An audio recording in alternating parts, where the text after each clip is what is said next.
Anyway, ano yung nafe-feel nyo na nung rivalry, nung sa volleyball naman? Kasi, syempre, sanay tayo, basketball lang.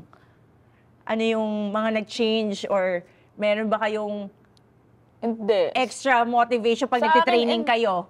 Sa motivation, well, hindi naman. Ganun Siyempre, pa rin. sabi Kasi, na, Ateneo lang na. hindi, kasi yung iniisip namin kapag ganyan, UAP season, pare-parehong game naman siya. Pero, since rivalry, may mga pros and cons talaga. Siguro sa pros, parang yung extra best mo, kailangan mong ilabas.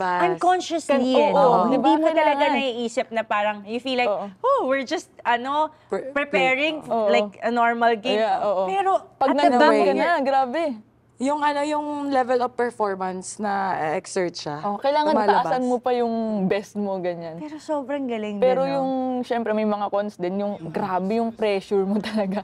Sa crowd pa lang, dun pa lang sa... Tsaka yung mga away-away ng mga fans. Yun, sa fans.